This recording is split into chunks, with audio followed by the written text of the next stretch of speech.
Buenos días a todos. El día de hoy, en la clase de uso y manejo del agua, continuamos con el tema de la evapotranspiración de los cultivos.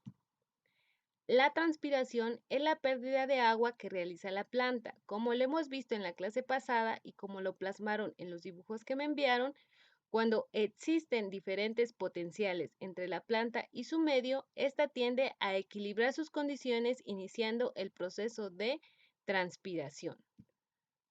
Como lo pueden ver en el lado izquierdo de su pantalla, esta inicia cuando los pelos radicales de la raíz toman el agua del suelo, esta se mueve a través de ósmosis y de difusión al interior, y en el interior las moléculas de agua forman una columna cohesiva y a través de la tensión esta es transportada a lo largo del xilema hasta llegar a las hojas.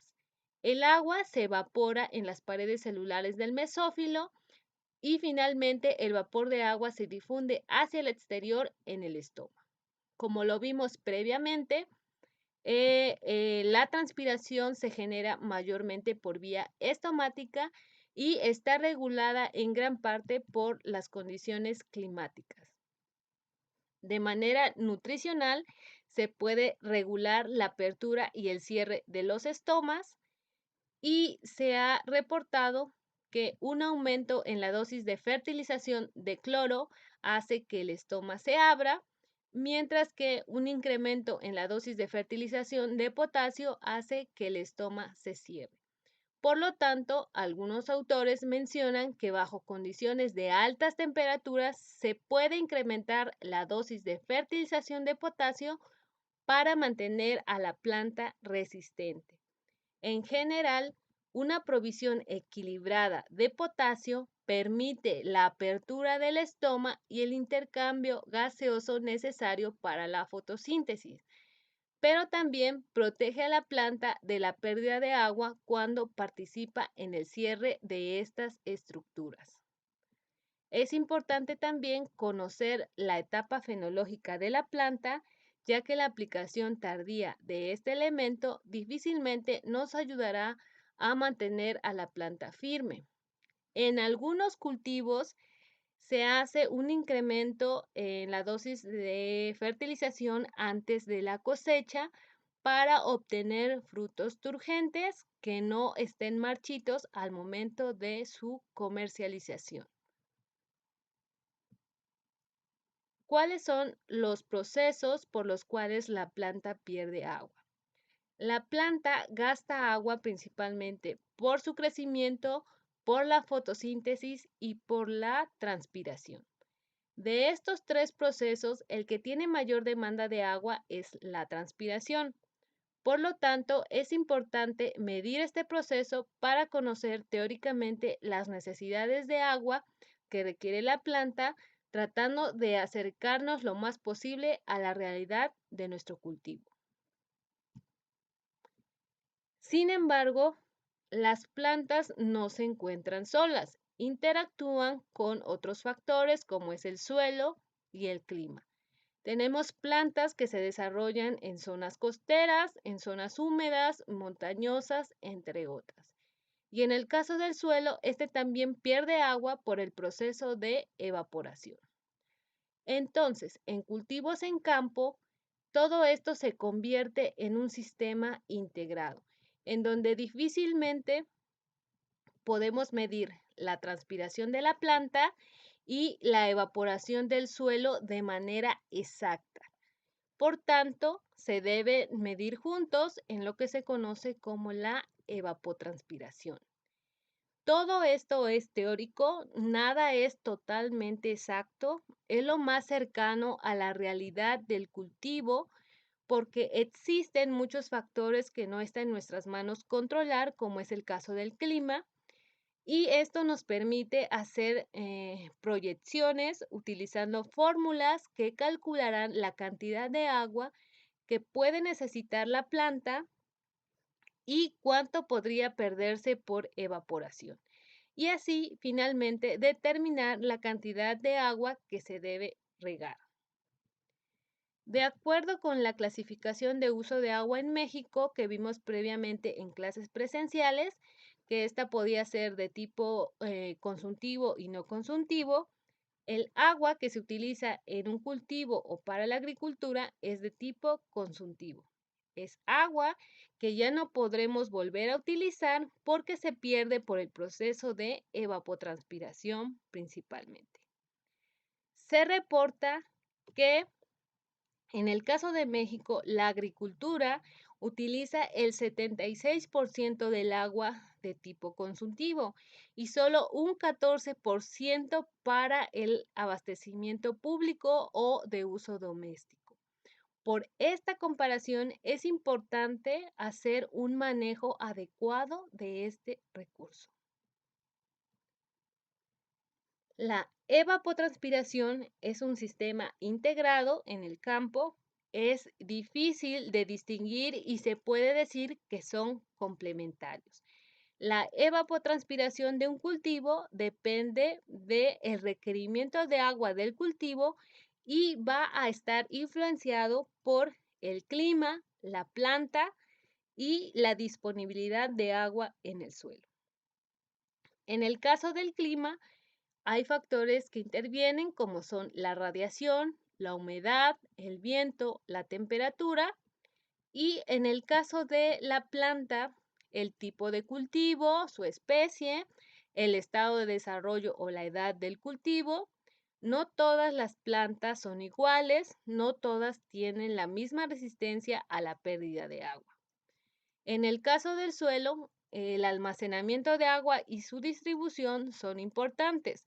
No todos los suelos tienen la misma disponibilidad de agua. Las arcillas, por ejemplo, tienen una mayor cantidad de agua, pero no siempre están disponibles para la planta. Estos tres factores mencionados intervienen en la evapotranspiración y generan que varíe de un cultivo a otro y de un clima a otro. El clima juega un papel importante en la evaporación del suelo y bueno, esto se ve finalmente en la evapotranspiración. En el caso de la humedad, cuando el clima está seco, existe menos humedad y genera una variación de potencial hídrico, por lo tanto, tiende a regularse y a evaporarse una mayor cantidad de agua. En climas húmedos, existe menor variación de potenciales y por lo tanto la evaporación es menor. En el caso de la radiación, esta es generada por los rayos del sol y proporcionan energía. A mayor radiación existe una mayor evaporación.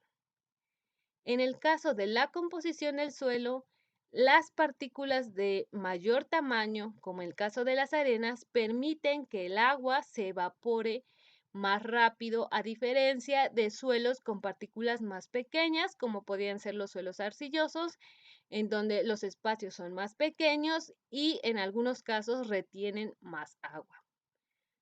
Los suelos arenosos existen en diversos ambientes y son los primeros en formarse. Se encuentran siempre cercanos a las rocas, por ejemplo, cercanos a los ríos, en donde las piedras se meteorizan e inician el proceso de edafización que dará lugar a las partículas más grandes o más gruesas hasta llegar a las partículas más finas en un proceso de miles de años, como lo vimos en clases pasadas. El color del suelo es otro punto a considerar, ya que acumula calor entre más oscuro sea. Y finalmente, la temperatura.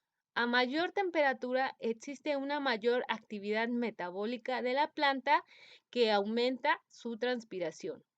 A mayor temperatura en el suelo comienza a evaporarse el agua a la superficie. La superficie del suelo se seca y hay más agua internamente. Por lo tanto, existe mayor energía internamente que en la superficie del suelo. Y el agua tiende a moverse de un sitio de mayor energía a un sitio de menor energía, porque se genera un potencial hídrico. Esa fuerza que jala al agua a la superficie y por las altas temperaturas, cuando el agua llega a la superficie, esta tiende a pasar a vapor de agua y finalmente, bueno, perderse. El grado de cobertura de un suelo por parte del cultivo y la cantidad de agua disponible en la superficie evaporante son otros factores que afectan el proceso de evaporación. Un suelo desnudo y un suelo cubierto influyen también en dicho proceso. La especie vegetal y sus características del suelo influyen también en este proceso. En esta imagen podemos ver del lado derecho tenemos una planta que genera mayor biomasa vegetal y que por lo tanto cubre un poco más al suelo. Y del lado izquierdo tenemos otro cultivo que no genera mucha biomasa y que por lo tanto el suelo está más expuesto. De todos los factores climáticos que hemos mencionado anteriormente, la radiación es la que más influye y que va a generar la evaporación del suelo. Por eso, el grado de cobertura vegetal en nuestro suelo es importante para evitar la evaporación y finalmente la evapotranspiración. Es por ello también que el manejo de nuestro cultivo es importante para mantener el agua y su temperatura, además de reducir la erosión del suelo. En muchos lugares se utiliza un mantillo, acolchado o mulch en campo para proteger y nutrir al suelo durante el periodo de plantación, generando un ecosistema constantemente húmedo. En este acolchado se utilizan residuos agrícolas principalmente. Por otro lado, también tenemos otra asociación tan característica como es el cultivo de maíz, calabaza y frijol. Y como lo vimos también en otra clase, existen plantas que pueden adaptarse a diferentes condiciones. Por lo tanto, en cada región existe una asociación que tenga estas características de reducir la erosión, mantener la humedad y finalmente evitar la pérdida de agua en el suelo. La evaporación y la transpiración ocurren simultáneamente y no hay una manera sencilla de distinguir entre estos dos procesos. Aparte de la disponibilidad de agua en los horizontes superficiales, la evaporación de un suelo cultivado es determinada principalmente por la fracción de radiación solar que llega a la superficie del suelo. Esta fracción disminuye a lo largo del ciclo del cultivo a medida que el dosel del cultivo proyecta más sombra sobre el suelo y en las primeras etapas del cultivo el agua se pierde principalmente por evaporación directa del suelo, pero con el desarrollo del cultivo y finalmente cuando éste cubre totalmente el suelo, la transpiración se convierte en el proceso principal. En este gráfico se presenta esta explicación, vamos a verlo con imágenes.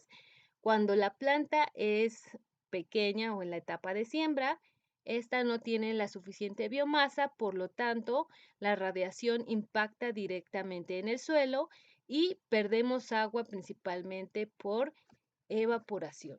Cuando el cultivo crece, se desarrolla y genera una mayor biomasa, ya no va a impactar la radiación sobre el suelo, pero vamos a perder agua por el proceso de transpiración de la planta. Entonces, este gráfico representa a la evapotranspiración dividida en sus dos componentes, la evaporación y la transpiración. En el momento de la siembra, casi el 100% de la evapotranspiración ocurre en forma de evaporación, mientras que cuando la cobertura vegetal es completa, más del 90% de la evapotranspiración ocurre por transpiración de la planta. Y bueno, el día de hoy concluimos hasta este punto. Deberán realizar la actividad número 8 y entregarla de acuerdo a lo acordado. Gracias y saludos para todos.